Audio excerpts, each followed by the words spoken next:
Halo Sobat Barta semua, melanjutkan cerita dari episode sebelumnya ya. Semoga kalian suka. Pada saat ini, sebelum pasukan Taisu bisa bereaksi, mereka melihat bahwa monster void Taisu lainnya tiba-tiba memudar. Adegan ini sama persis seperti sebelumnya. Semua pasukan Taisu telah menyadari bahwa ada sesuatu yang salah dan segera memikirkan cara untuk menghentikannya. Tetapi sayangnya mereka bahkan tidak tahu siapa yang bergerak dan bagaimana melakukannya. Itu tidak bisa dilihat atau disentuh dan tidak bisa dihentikan sama sekali. Lusinan orang Taisu mengepung monster void yang berangsur-angsur memudar. Mereka mengambil tindakan satu demi satu untuk menyelamatkan monster void. Tapi dua monster void masih menghilang secara aneh setelah beberapa saat. Adegan ini membuat para Taisu tidak bisa lagi duduk diam. Pandangan mereka beralih ke arah Sang Ratu dan Xiaoyan di kejauhan. Kemampuan semacam ini hanya muncul setelah Sang Ratu dan Xiaoyan muncul. Masalahnya pasti ada pada dua orang itu. Namun semua mata mengunci Sang Ratu, bukanlah Xiaoyan. Lagi pula mereka tidak berpikir bahwa Xiaoyan yang tidak jelas identitasnya memiliki kemampuan seperti itu. Menarik, aku tidak tahu kekuatan misterius macam apa untuk dapat memindahkan monster void Taisu. Tidak peduli rahasia apa yang tidak kami ketahui, itu akan terungkap begitu kita menangkap dua orang di sana. Ayo bergerak, ucap Xing Hui tiba-tiba menginjakkan telapak kakinya saat berikut sosoknya terbang keluar. Pada saat yang sama, puluhan elit Taisu juga mengikuti di belakangnya. Mereka langsung mengarah dengan kasar ke tempat Sang Ratu dan Xiaoyan berada. 3 dari 9 monster void Taisu telah menghilang secara misterius. Sekarang hanya 6 yang tersisa, dan 6 monster void tersebut masih menekan kuil pemburu dewa. Namun nyatanya hanya 5 dari mereka yang bisa menekan kuil pemburu dewa. Ini karena salah satunya harus menghadapi serangan monster void di bawah kaki Xiaoyan. Situasi pertempuran baru saja dikendalikan pihak Taisu, dan kuil pemburu dewa terancam kehancuran.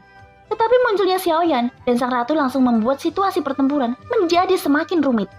Pada saat ini, Xing Hui terus memimpin untuk bergegas menuju Sang Ratu dan Xiaoyan. Di mana void Taisu menghilang, dia hanya perlu menyingkirkan mereka terlebih dahulu.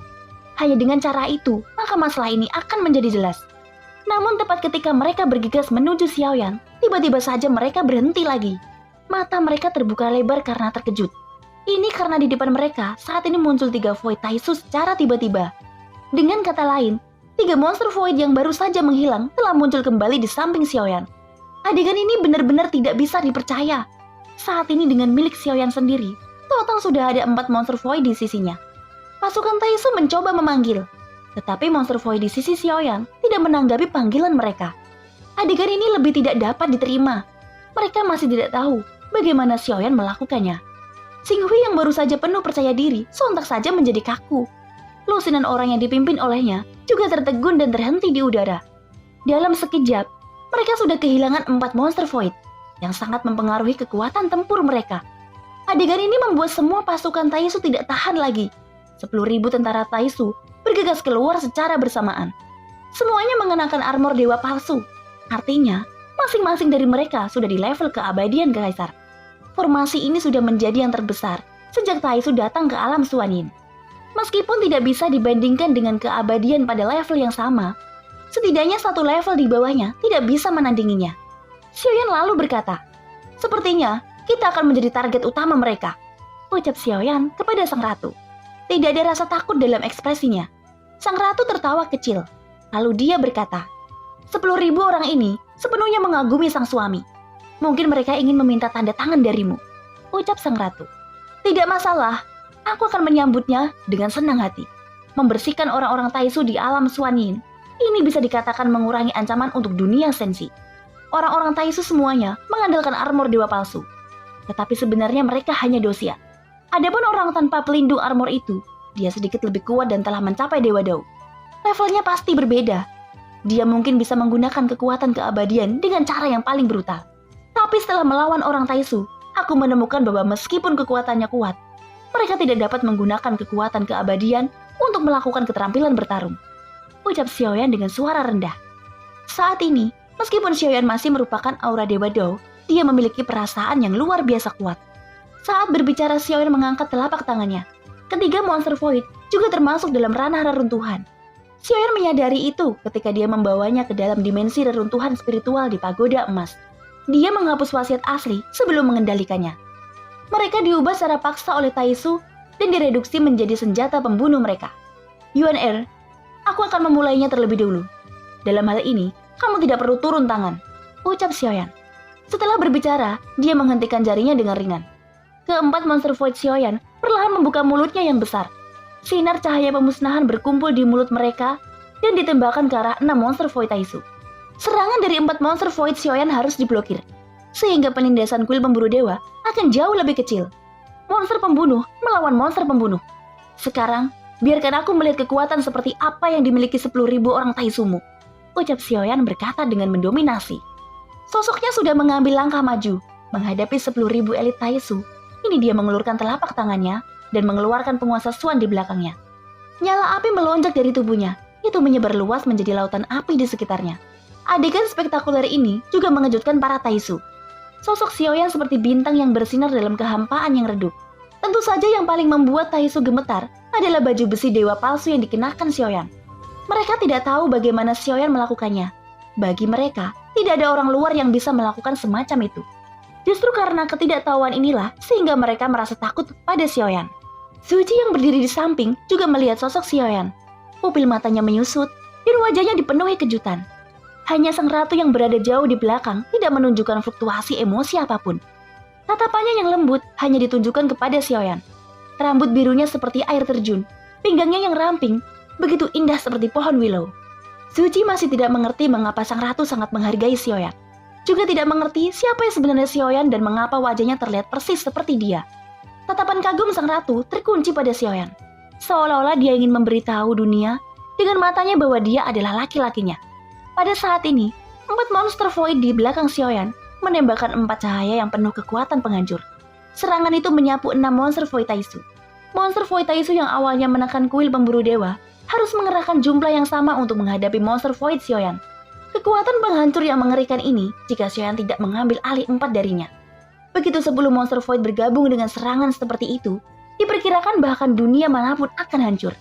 Ini masih alam Suanin. Para Taisu sudah menunjukkan monster void sebagai senjata pembunuh mereka. Dari sudut pandang ini bukan tidak mungkin bahwa Taisu memiliki senjata pembunuh yang lebih kuat untuk dunia sensi. Memikirkan hal ini, mata Xiaoyan menjadi semakin tajam. Dalam perang ini, meskipun Taisu yang dihadapi sekarang mungkin merupakan kekuatan yang tidak signifikan, mulai sekarang itu juga membuktikan bahwa Xiaoyan telah secara resmi memulai perang dengan Taisu. Terlepas dari kapan Taisu benar-benar menginvasi dunia sensi, Xiaoyan tidak akan ragu untuk membunuh Taisu sebanyak yang ia bisa. Perang antar dunia tidak terjadi dalam semalam, apalagi dalam sekejap.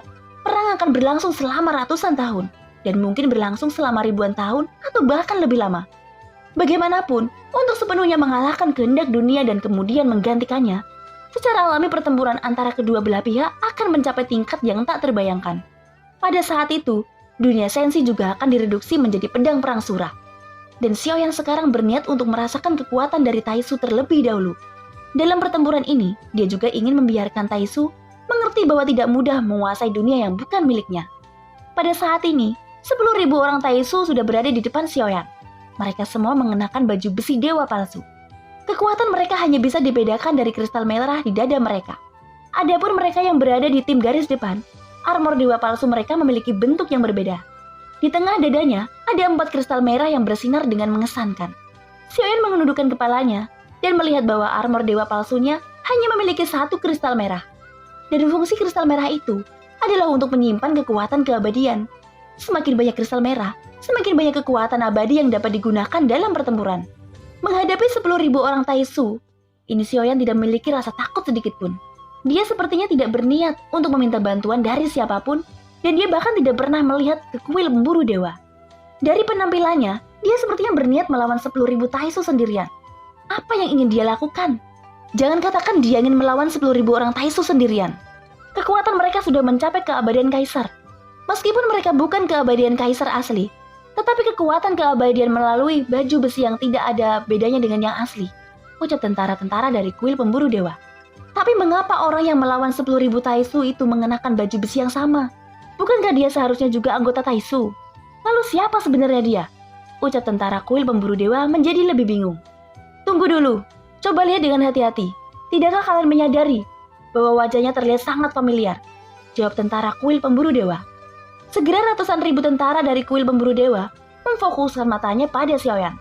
Meskipun Xiaoyan terlihat sangat berani, tetapi langkah seperti itu terlalu berlebihan.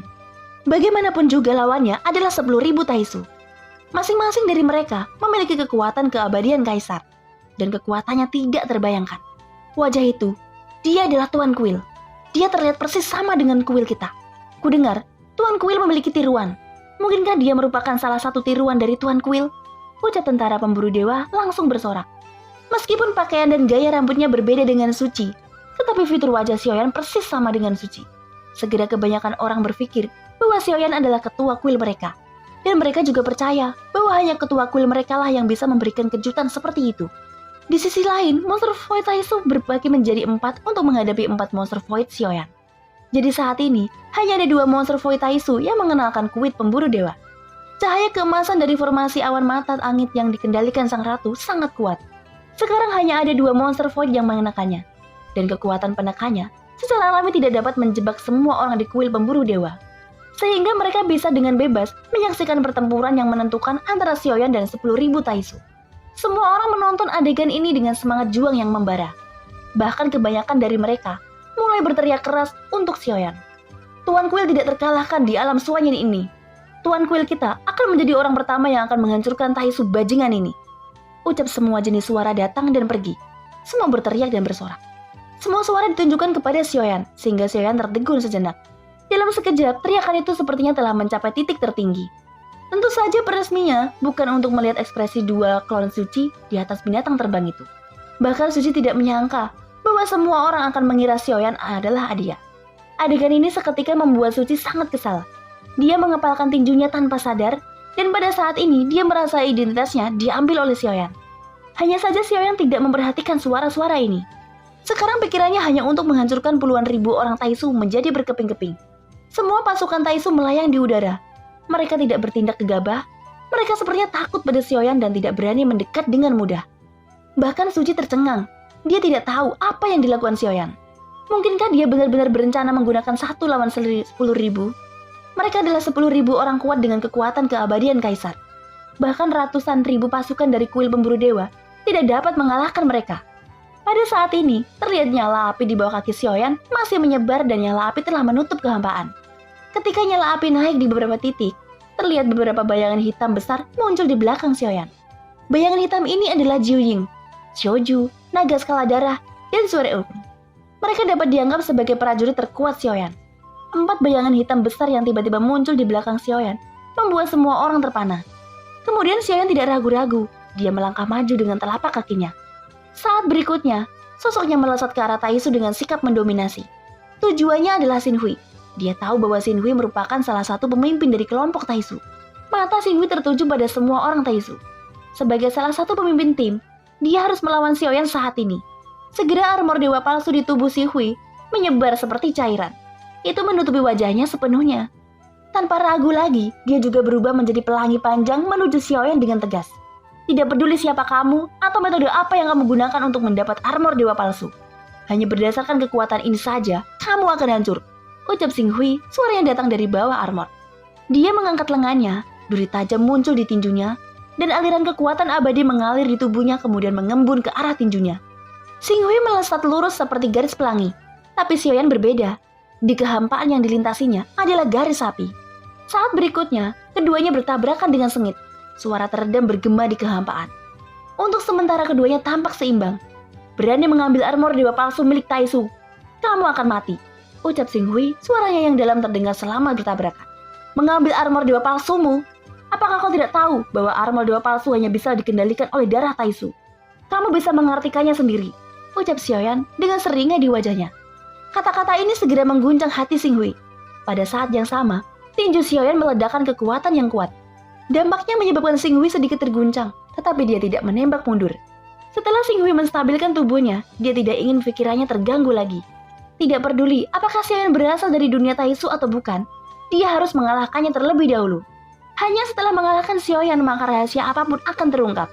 Tinju Xin Hui yang dibungkus dengan kekuatan abadi meraung ke arah Xiaoyan tanpa syarat. Setiap pukulannya mengandung kekuatan abadi seperti pancuran.